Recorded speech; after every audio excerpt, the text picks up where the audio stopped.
Hello everyone, Mr. B coming at you with the Europe Today unit test. This is our final unit test of the semester. It's got, I think, 21 questions, so let's get right to the study guide.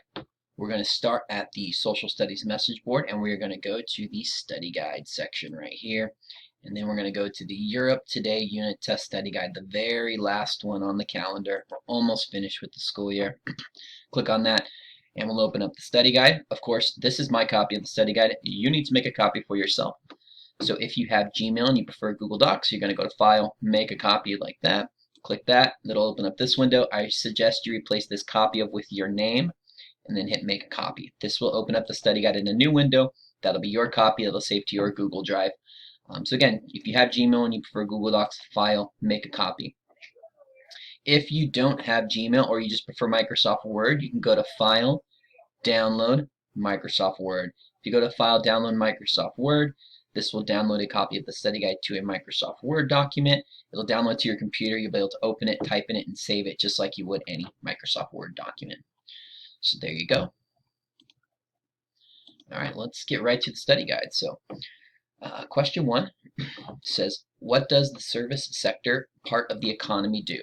So the service sector part of the economy deals with services rather than goods. Services is when somebody performs a task for you as opposed to selling you an item, right? So a good could be anything from a video game to food to clothes, but a service would be something like somebody cutting your hair or somebody or a waiter or somebody doing a job for you, somebody mowing your lawn, somebody any kind of thing where somebody performs a task or a job for you as opposed to giving you an item.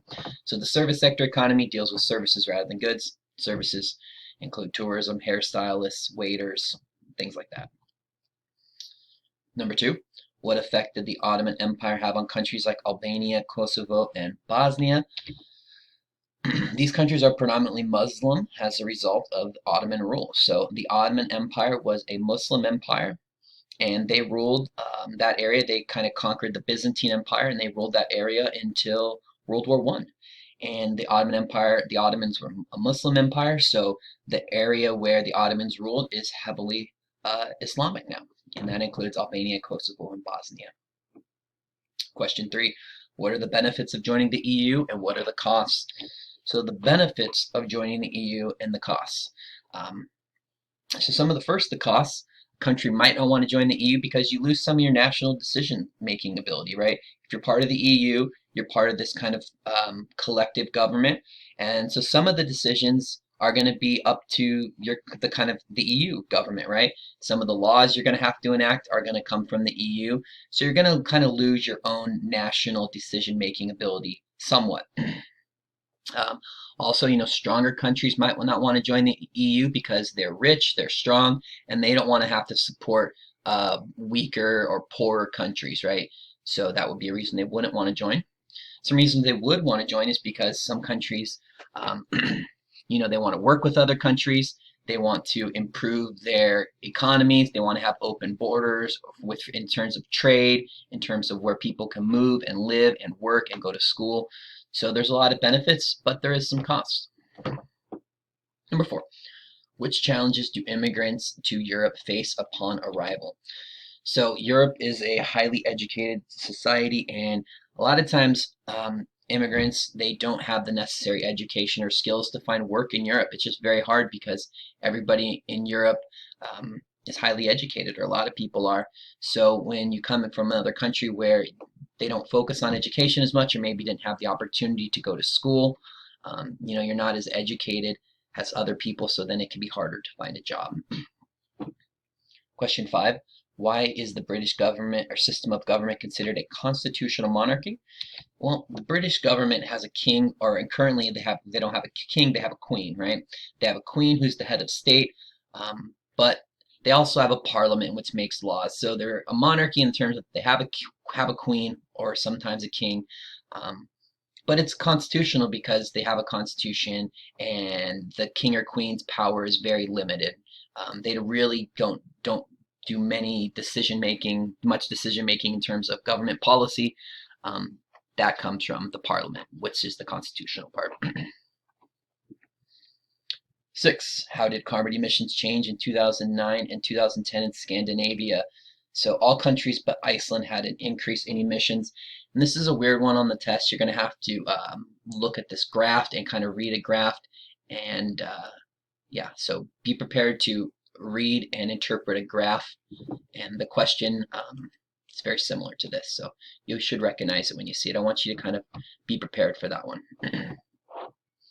Question 7, describe how the Polish government feels about entrepreneurship. So entrepreneurship is, people starting their own business, right? Private business. And the Polish government recognizes the economic importance of entrepreneurship.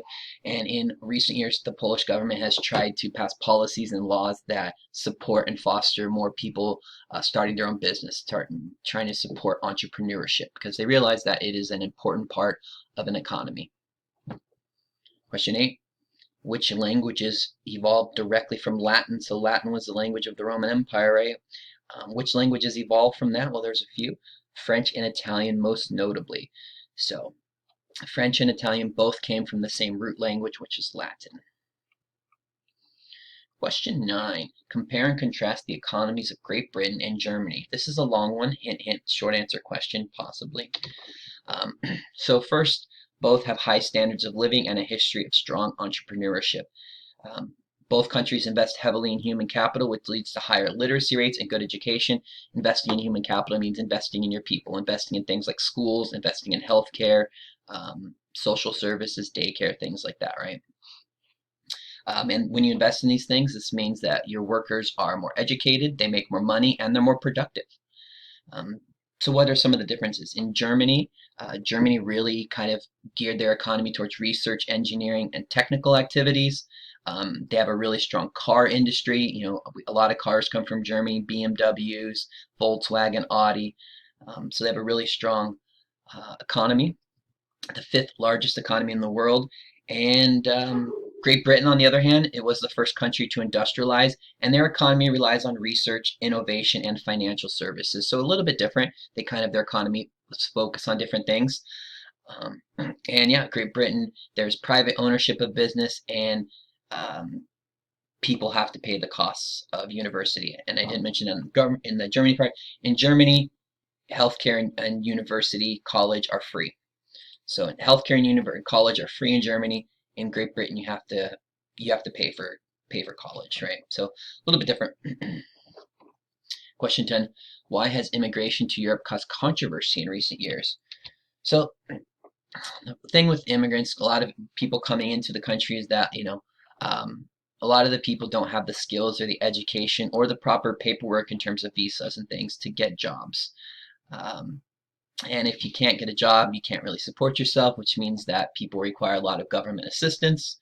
And that means that, the taxpayers having to pay for that. And a lot of people don't want to do that. So that is the controversy. Some people want to help. Some people say, no, we shouldn't be paying for these people. So it is a controversial issue throughout Europe. Question 11. What type of government does Belarus have? Belarus has a dictatorship where there's a dictator. The dictator is in charge of the government. Basically, they're the government, right? The dictator can do what they want. Question 12. What is happening to Europe's population and why? Well, Europe's population is shrinking because the fertility rate is low. So Europe has two problems with their population. One, the people in Europe are not having as many babies as before. So there's not as many babies, not as many young people, which means not as many people are working and paying taxes. On top of that, Europe is also an older population. So a lot of the people are older and older and retired people also don't work and also don't pay taxes. So that means that the amount of people who are working and paying taxes in Europe is shrinking, which means less tax dollars, which means less people working, which means less social services. As we said, in Germany pays for healthcare, pays for college. Well, you pay for those things through taxes. If you have less people paying taxes, then the government has less money and they can provide less services like free college or healthcare. So shrinking population and low fertility rate is causing problems in Europe. Question 13, which language arrived in Europe after Latin and Indo-European Slavic? So that would be Germanic. So the Germanic languages, they came a little bit later in Europe, right? Latin was the language of the the Roman Empire. Indo-European languages, they came from kind of the east, and then Germanic would be one that came later after those other two. Question 14, what was the purpose of the Kyoto Protocol? So Kyoto was a city in Japan, and they called it the Kyoto Protocol because that's where world leaders met. They all met in the city of Kyoto, and they came up with this plan to reduce greenhouse gas emissions linked to climate change. So the purpose of the Kyoto Protocol was to lower greenhouse gas emissions and to fight climate change. Question 15, compare and contrast the governments of Britain and Germany. So we talked about the economies, now let's look at their governments. This is another long one, hint, hint, short answer. Both are democratic with 2 house legislatures. They have a balance of power and a head of government. Germany, though, is a parliamentary democracy with a president as head of state, and they also have a chancellor who has more power. Whereas Great Britain is a constitutional monarchy, with they have a symbolic head of state, which is the king or queen, in this case a queen, and their monarch's powers are really limited by a constitution, and really the government's ran by a parliament. And the head of the government will be the prime minister, who's kind of the most powerful one in the government. So a little bit different. Question 16, where do people mostly live in Europe? Most people live on the coast and in river valleys, right? Most people live near water. If you just go around the world, all over the world, most people live near water, right? Think about all the major cities in the world. Most of them are either near the ocean or near a river or lake, and that is the case in Europe. Question 17, which 2 languages arrived in Europe around the same time? That would be Latin and Indo-European Slavic. So we mentioned those 2 earlier. They came around the same time. Germanic came later. Question 18, describe the impact immigration has had on Europe in the 1900s. So with a lot of immigration into Europe in the 1900s, cultural diversity within wealthy Western European countries has increased. Basically, a lot of people moved in from a lot of different places, and now there's this incredible diversity, right? Incredible diversity of people, religions, languages, cultures. So yeah, Europe can be, especially Western Europe, is an incredibly diverse place with a lot of different people living there. Question 19, describe how the investment in human capital promotes a higher standard of living. So investment in human capital means investing in your people, again, investing in education, investing in healthcare, college, things like this, right? And by investing in those things, it promotes a higher standard of living, which means that people have higher literacy rates, they're more educated, they're more productive, and they make more money. Okay, the more education you have, the more productive you are, the more money you're going to make, and that creates a higher standard of living. Question 20, last question. What are the advantages to having a common currency in the EU? And we've talked about this one throughout the school year with different ancient civilizations who had common currencies. Common currency allows easier trading and investment, right? If everybody's using the same money, then it's much easier to do business than if, you know, one person's using the dollar, the other person's using a pound. You know, they're not worth the same. You have to do conversion. It gets complicated. So if everybody uses the same currency, then it makes business, it makes trading, and it makes investment a lot easier, a lot smoother.